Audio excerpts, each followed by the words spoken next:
अब हम देखने जा रहे हैं न्यू टॉपिक लेंस लॉ। अब देखते हैं इस लेंस लॉ में क्या होता है। हम बोलते हैं the direction of the induce current is such that it opposes the changes that produces. जिस कारण से कोई चीज हो रहा है उसी को अपोज करता है लेंस लॉ। देखते हैं कैसे। अब देखते हैं हम इस मैग्नेट को इधर की ओर मूव करा रहे हैं तो इसमें क्या होगा, करंट प्रोड्यूस होगा और जो करंट प्रोड्यूस होगा वो उसका मोशन क्या होगा, एंटी क्लॉकवाइज। पर ये जैसे ही करंट प्रोड्यूस होगा तो इसमें ये क्या करेगा, यहाँ पे ये खुद भी नॉर्थ पोल जनरेट कर देगा कि ये रिपेल करे इसको, ये इसको इधर मूवमेंट के अलाउ ही ना करे और इधर साउथ पोल जनरेट करेगा। गैल्वेनोमीटर में तो डिफ्लेक्शन शो होगा ही। यही लेंस लॉ है कि जिस कारण से, इसके कारण से जो इंड्यूस करंट प्रोड्यूस हो रहा था इसी को अपोज कर रहा है कि नहीं नहीं अब इधर नॉर्थ पोल जनरेट करके इसको अपोज कर रहा है। सेम नेक्स्ट केस, अगर मैं इसको इधर की ओर मूव कराऊं, लेट मी एडजस्ट। हाँ, अब मैं अगर इसको इधर की ओर मूव कराऊं तो क्या होगा, अब ये इधर की ओर मूव कर रहा है तो ये जानबूझ के यहाँ पे साउथ पोल जनरेट करेगा, अब इसे ट्रैक करेगा। जबकि मैं इधर मूव करा रहा हूँ तो अपोजिट कर रहा है ये काम, अब इसे ट्रैक करे और यहाँ पे नॉर्थ पोल।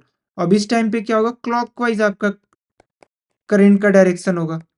गैल्वेनोमीटर में डिफ्लेक्शन सो ही होगा। लेंस लॉ यही कहता था, इंड्यूस करंट जिस कारण से हो रहा था प्रोड्यूस उसी को अपोज करेगा। इसके इधर मोशन जाने से प्रोड्यूस हो रहा था तो ये जान उसके इसको अट्रैक्ट करेगा, साउथ पोल इधर जनरेट कर लेता है। क्लियर है। नेक्स्ट, एक सिंपल एग्जांपल से और क्लियर हो जाएगा जिसको हम बोलते हैं कॉपर पाइप एक्सपेरिमेंट। इसमें होता क्या है, ये ग्लास बीड है, मान लो ग्लास बीड, ठीक है, इसको हिंदी में हम कंचा बोलते हैं। Same same size, same size weight dimension का आप एक मैग्नेट ले लो। सेम ये एक मैग्नेट है सपोज करो। अब क्या ये कॉपर वायर है, कॉपर का हॉलो सिलेंडर है, हॉलो सिलेंडर। ये ऊपर से इसके अंदर का सिनेरियो दिख रहा है। अब एक बार मैं ग्लास बीड इसमें पास करूं, ये देखो मैं ग्लास बीड पास कर रहा हूँ, ग्लास बीड का कलर मैं इस तरीके से कर देता हूँ। ये देखो ये ग्लास बीड है सपोज करो। अब ये ग्लास बीड इसमें पास हो रहा है तो ग्लास बीड को जो टाइम लगेगा नीचे आने में वो सपोज करो 0.004 सेकेंड लगा। अब सेम वेट सेम सब चीज का मैग्नेट अगर मैं पास करूंगा, अब इस केस में मैं यहाँ पे मैग्नेट अगर पास करूं, एक सेकेंड मैं कलर चेंज करके, अब ये देखो सपोज करो ये मैग्नेट है, पर मैग्नेट को सेम टाइम नहीं लगेगा, मैग्नेट को इससे ज्यादा टाइम लगेगा, सपोज करो 0.06। वो कुछ भी हो सकता है ज्यादा, पर ज्यादा लगेगा क्यों, अब मैग्नेट के कारण क्या होगा ना, इलेक्ट्रिक करंट इंड्यूस होगा और वो जो इंड्यूस होगा जिस कारण से हो रहा है उसको ही अपोज करेगा। अब वो क्यों, किस कारण से हो रहा था, इसके डाउनवर्ड मूवमेंट से, इसके इधर डाउनवर्ड मूवमेंट से। तो देखो यहाँ नॉर्थ नॉर्थ, नॉर्थ नॉर्थ क्या करेगा, रिपेल करेगा। यहाँ साउथ है तो यहाँ नॉर्थ आ गया कि नॉर्थ और साउथ अट्रैक्ट करेगा, तो ये नीचे जाना चाह रहा है लेकिन ये इसको ऊपर की ओर खींचेगा। इस कारण से ये चीज क्या होगा कि मैग्नेट को ज्यादा टाइम लगेगा लेकिन जो ऐसे ग्लास बीट्स होंगे उसको कम टाइम लगेगा। क्लियर है। नेक्स्ट, इसीलिए हम कहते हैं लेंस लॉ क्या करता है, प्रोटेक्ट करता है law of conservation of energy. ये कहता है कि एनर्जी, इस कारण से हम प्रूफ होता है energy can not be created not destroyed, सिर्फ ट्रांसफॉर्म्ड हो सकता है, not destroyed, only be transformed.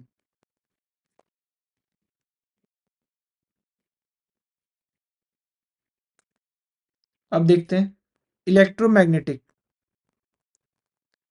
ये स्पेशल केस इलेक्ट्रोमैग्नेटिक इंडक्शन का।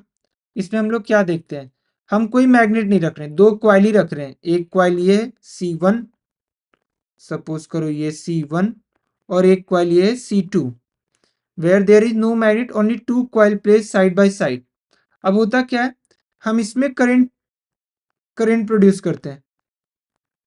अब इसमें करंट आने के कारण क्या होता है, इसके धीरे धीरे मैग्नेटिक फील्ड जनरेट होता है और इसके मैग्नेटिक फील्ड से इसमें करंट प्रोड्यूस हो जाता है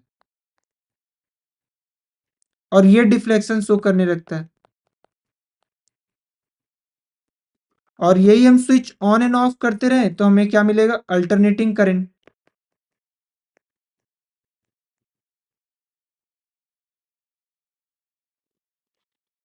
यही चीज इसमें बता रहा है। This happen because switching current in coil A change the magnetic field which induce a current in coil B. जब भी हम इसे ऑन करते हैं या ऑफ करते हैं, यहाँ पे डिफ्लेक्शन होगा, एक बार इस डायरेक्शन में, एक बार इस डायरेक्शन। क्यों? तभी उसी टाइम पे जब ऑन और ऑफ हो रहा होगा, तब मैग्नेटिक फील्ड चेंज हो रहा होगा। मैग्नेटिक फील्ड चेंज के कारण क्या होता है? करंट इंड्यूस होता है। इसी को हम बोलते हैं, इसका एक टर्मिनोलॉजी जिसको हम बोलते हैं म्यूचुअल इंडक्शन। ये हम आगे पढ़ेंगे ट्रांसफॉर्मर में। ट्रांसफॉर्मर में सेम कॉन्सेप्ट यूज होता है। क्लियर? अब देखते हैं फ्राडेज लॉ, जो लेंस लॉ के ऊपर ही है। ये नेगेटिव साइन क्या है? ये नेगेटिव साइन इसलिए ये जो ये लेंस लॉ को इंड्यूस करता है कि the induce EMF oppose the cause producing it, changing magnetic flux upon time taken. और ये ई इंड्यूस ईएमएफ होता है।